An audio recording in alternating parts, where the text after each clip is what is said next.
जय हिंद एवरीवन, स्वागत है आपका वी नेशन 111 के एक नए एपिसोड में, जहां आपके लिए लेकर के आते हैं इंडियन डिफेंस की प्रमुख अपडेट्स को सबसे पहले। तो चैनल को सब्सक्राइब करना मत भूलिएगा। और आज की अपनी अपडेट की शुरुआत करेंगे आज़ाद इंजीनियरिंग को लेकर के आई एक बड़ी अपडेट से। आज़ाद इंजीनियरिंग को गैस टरबाइन रिसर्च एस्टेब्लिशमेंट से एक बड़ा कॉन्ट्रैक्ट प्राप्त हुआ है, जहां पर आज़ाद इंजीनियरिंग के द्वारा advance turbo gas generator engine का निर्माण किया जाना है। इस कॉन्ट्रैक्ट के अंतर्गत जो एंड टू एंड मैन्युफैक्चरिंग है, असेंबली है और एक complete assembled advance turbo gas generator engine है, ये इनके द्वारा डिलीवर किया जाना है। ये इंजन काफ़ी क्रिटिकल होगा भारत के डिफेंस प्रोग्राम के लिए, क्योंकि ऐसा कहा जाता है कि अलग अलग डिफेंस एप्लीकेशन में इसका इस्तेमाल किया जाएगा। और इस कॉन्ट्रैक्ट के साथ आज़ाद की एंट्री हो चुकी है प्रपोल्शन सिस्टम के क्षेत्र में, और वो अपनी प्रेजेंस को यहाँ पर सार्थक करेंगे और आने वाले भविष्य में इस प्रकार के जो एडवांस इंजन है वो उनके द्वारा बनाए जाएंगे। हालांकि अगर हम आज़ाद इंजीनियरिंग की बात करें तो ये एक महत्वपूर्ण भूमिका अदा करने वाले हैं गैस टरबाइन रिसर्च एस्टेब्लिशमेंट के साथ मिलकर के,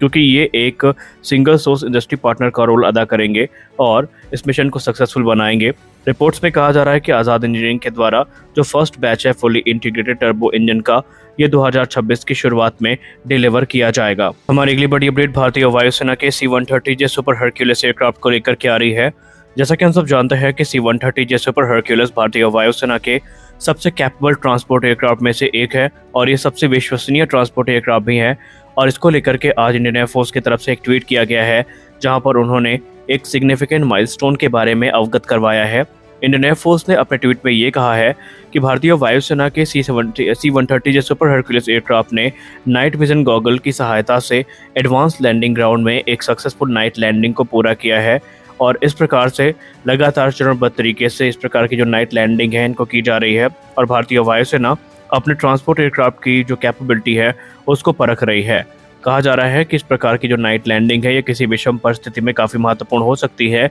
और इंडियन एयरफोर्स ने एक के बाद एक अपनी जो कैपेबिलिटीज़ हैं उनको साबित भी किया है। और ये जो पूरा का पूरा वाकया चल रहा है ये इस समय ईस्टर्न सेक्टर में चल रहा है, और आने वाले भविष्य में इस प्रकार के टेस्ट हमें और भी देखने को मिलते रहेंगे। दोस्तों, हम सब जानते हैं कि इस समय इंडियन मेड वेपन सिस्टम की डिमांड पूरी दुनिया में बढ़ रही है, क्योंकि दुनिया ने इनकी कैपेबिलिटी को परखा है और इनकी उच्च गुणवत्ता से वो प्रभावित भी हुए हैं। और इसी बीच एक बड़ी खबर सामने आ रही है जो कि क्रेज रिपब्लिक से है। मीडिया रिपोर्ट्स में कहा जा रहा है कि क्रेज रिपब्लिक के द्वारा भारत के सामने एक बड़ा ऑर्डर रखा गया है, और क्रेज रिपब्लिक ने तकरीबन 80,000 की संख्या में 120 mm के हाई एक्सप्लोजिव मोटार राउंड्स को भारत से खरीदने का फैसला किया है। वहीं इसके अलावा क्रेज रिपब्लिक की तरफ से एक और बड़ा ऑर्डर आया है, जहां पर 50,000 की संख्या में 125 mm के जो हाई एक्सप्लोजिव टैंक राउंड है ये भारत से खरीदे जाएंगे। कहा जा रहा है कि क्रेज रिपब्लिक भारत के द्वारा बनाए गए एमुनिशन की क्वालिटी से काफ़ी ज़्यादा प्रभावित है, और आने वाले भविष्य में यूरोपियन कंट्रीज से हमें इस प्रकार के और भी जो बड़े ऑर्डर्स हैं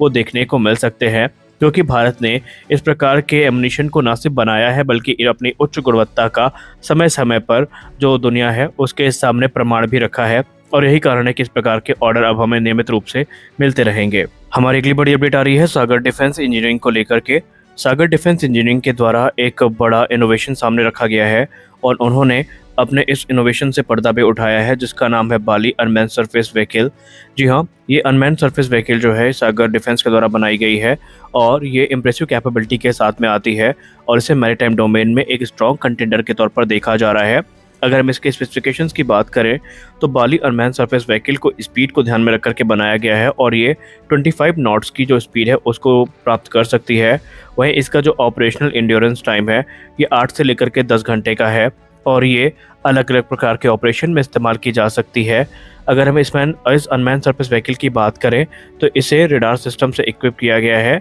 जो कि ऑपरेटर को रियल टाइम इंफॉर्मेशन प्रदान करता है सराउंडिंग की। वहीं इसमें एडवांस ऑब्जेक्ट ट्रैकिंग कैपेबिलिटी भी दी गई है, जिसकी वजह से इसकी एबिलिटी और ज़्यादा इन्हेंस हो जाती है, और ये टारगेट को अच्छे से आइडेंटिफाई और मॉनिटर कर सकती है। रिपोर्ट्स में कहा जा रहा है कि फ़िलहाल तो इसे सर्वेलेंस मिशन के लिए इस्तेमाल किया जाएगा और निगरानी के लिए इस्तेमाल किया जाएगा, लेकिन ज़रूरत पड़ने पर कामिकाज़ी अटैक में इसका इस्तेमाल किया जा सकता है, और ये बहुत ज़्यादा घातक हथियार के तौर पर काम कर सकती है। और इस समय भारतीय नौसेना को इस प्रकार के अनमैन सरफेस व्हीकल की काफ़ी ज़्यादा ज़रूरत है, क्योंकि हमने रशिया यूक्रेन युद्ध में ऑलरेडी इनकी उपयोगिता को अच्छे से देखा है और परखा है, और इसीलिए इस प्रकार के जो इनोवेशन है इनको प्रोत्साहन की काफ़ी ज़्यादा ज़रूरत है। हमारी अगली बड़ी अपडेट अर्जेंटीना को लेकर के है। हम सब जानते हैं कि अर्जेंटीना ने अब अपने जो एयरक्राफ्ट प्रोक्योरमेंट प्रोग्राम है इसमें यूज्ड F-16 फाइटर जेट्स को सिलेक्ट किया है जो कि डेनमार्क के हैं, लेकिन उनके द्वारा अब फाइनल रिमार्क जो है लाइट कॉम्बैट एयरक्राफ्ट तेजस और F-17 थंडर को लेकर के रखा गया है। और अगर हम लोकल मीडिया रिपोर्ट्स की बात माने तो इस डिसीजन मेकिंग प्रोसेस में कुछ की फैक्टर है जिनको कंसिडर करके अर्जेंटीना ने डिसीजन लिया है। रिपोर्ट्स में कहा जा रहा है कि अर्जेंटीना का F-16 को सेलेक्ट करना और तेजस को रिजेक्ट करने के पीछे का सबसे बड़ा जो प्राइमरी रीज़न था वो था ब्रिटिश कंपोनेंट का होना। उन्होंने कहा इसमें कोई डाउट नहीं था कि भारत इन पार्ट्स को रिप्लेस कर सकता है और करता भी, लेकिन इसमें कितना टाइम लगता है इसको लेकर के अर्जेंटीना चिंतित था। और अर्जेंटीना के मन में ये प्रश्न था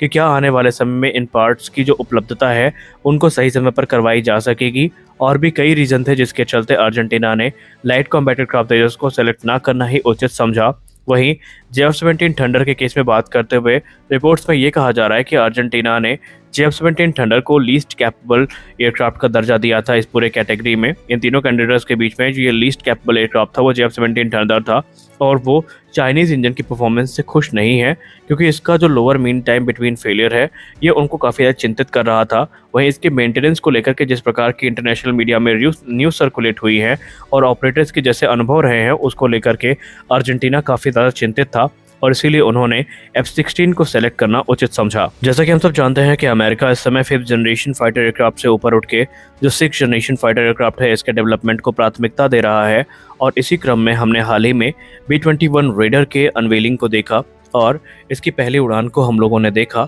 और कुल मिलाकर के अब B-21 रेडर के चरणबद्ध तरीके से जो फ्लाइट टेस्ट है इनकी शुरुआत हो चुकी है और ये फ्लाइट टेस्ट हो रहे हैं एडवर्ड्स एयरबेस से, जहां पर आज रिपोर्ट में कहा गया कि B-21 रेडर के जो टैक्सिंग ट्रायल थे, ग्राउंड टेस्टिंग थी, इसको कंप्लीट करने के बाद अब जो फ्लाइंग ऑपरेशंस है इनकी शुरुआत हो चुकी है। अब ये एयरक्राफ्ट अलग अलग कॉन्फ़िगरेशन में टेस्ट किया जाएगा, इसकी जो मैक्सिमम कैपेबिलिटी है उनको एनालाइज किया जाएगा और आने वाले समय में बड़ी संख्या में ये जो बॉम्बर्स हैं इन्हें US एयरफोर्स की सर्विस में इंडक्ट कर दिया जाएगा। इसको लेकर के अमेरिका ने बाकायदा टेस्टिंग की कुछ पिक्चर्स भी सामने रखी हैं जो कि काफ़ी इंप्रेसिव नज़र आ रही हैं और कहा जा रहा है कि ये एक 6th जनरेशन का बॉम्बर होगा जिसको एनिमी रेडार्स के द्वारा डिटेक्ट किया जाना बहुत ज़्यादा मुश्किल होगा और ये कठिन से कठिन मिशन को एग्जीक्यूट करने में सक्षम होगा। हमारी अगली बड़ी अपडेट ATAGS को लेकर के आ रही है। भारत फौज के अधिकारियों ने इस समय ATAGS के भविष्य को लेकर के चिंता व्यक्त की है और उन्होंने इसकी टाइमलाइन को लेकर के कुछ महत्वपूर्ण टिप्पणियां करी हैं। हम सब जानते हैं